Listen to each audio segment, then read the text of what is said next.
Donc, puisque l'information est importante à nos yeux, une des premières tâches du négociateur sera de partir à sa recherche. La question à laquelle nous allons nous intéresser ici est la suivante.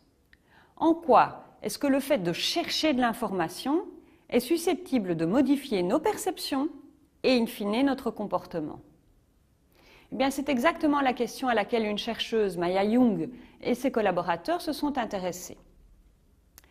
Comme le précisent ces chercheurs dans le début de leur article, quand nous partons en négociation, nous disposons déjà de toute une série d'informations.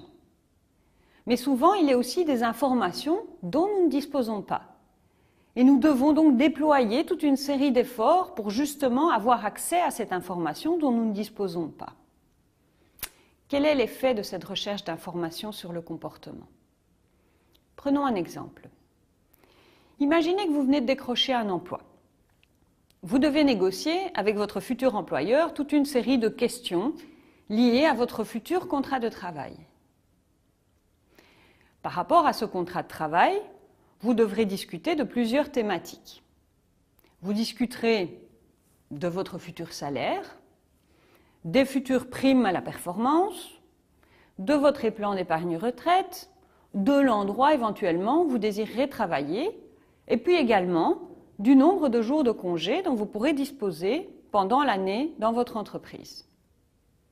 Nous allons nous arrêter sur cette toute dernière thématique, la question des jours de congé. Imaginez deux situations différentes. Dans une première situation, votre employeur vous informe de la moyenne générale de jours de congé dont les employés disposent dans son entreprise. Dans cette entreprise, les employés disposent en moyenne de 14 à 24 jours de congé. Votre employeur vous informe également qu'en ce qui vous concerne, l'entreprise vous donnera droit à 20 jours de congé. C'est donc la première offre qu'il vous propose et qu'il met sur la table des négociations. Dans une autre situation, votre employeur vous informe toujours que dans l'entreprise, on reçoit en moyenne entre 14 et 24 jours de congé, mais cette fois, il omet de vous préciser qu'en ce qui vous concerne, on a pensé à vous donner 20 jours de congé.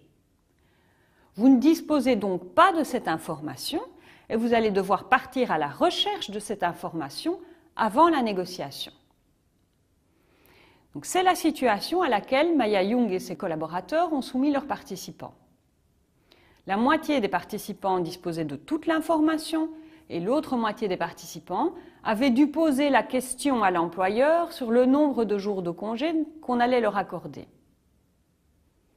En quoi le fait de partir à la recherche de cette information concernant les jours de congé affecte-t-il alors la perception des participants ainsi que leur comportement et leur performance en négociation? Bien, les résultats de plusieurs études révèlent qu'en termes de perception, les participants qui sont partis à la recherche d'informations tendent à percevoir la thématique des jours de congé comme étant plus importante, plus essentielle à leurs yeux que les participants qui ne sont pas partis à la recherche de cette information. Tout se passe comme si, dans leur tête, les gens se disaient « si j'ai posé cette question, si je me suis informé sur cette thématique, c'est que forcément, cette thématique des jours de congé a une importance primordiale à mes yeux. » Plus crucial peut-être, cette différence de perception quant à l'importance de la thématique influence le comportement des négociateurs, à l'entame des négociations, mais également en bout de course, à la fin des négociations. À l'entame des négociations, les participants qui sont partis à la recherche d'informations ont des aspirations qui sont plus élevées, des objectifs qui sont plus importants que les participants qui disposaient d'entrée de toutes les informations.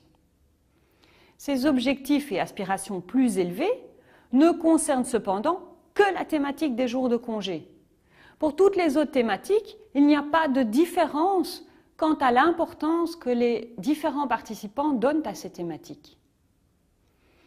Et si vous vous souvenez du biais d'ancrage, dont nous avons parlé plus tôt, c'est-à-dire le fait que se fixer des objectifs élevés et une première offre élevée influencent le résultat final en négociation, vous comprendrez donc aisément que les objectifs plus élevés que les négociateurs se fixent quant aux jours de congé se transforment en une performance plus élevée également sur cette thématique précise de négociation. Concrètement, Les participants qui sont partis à la recherche de l'information concernant les jours de congé obtiennent de facto plus de jours de congé que les participants qui n'ont pas dû faire l'effort pour obtenir cette information. Et de nouveau, cet accroissement de la performance est limité à cette thématique de négociation et ne se produit pas sur les autres thématiques.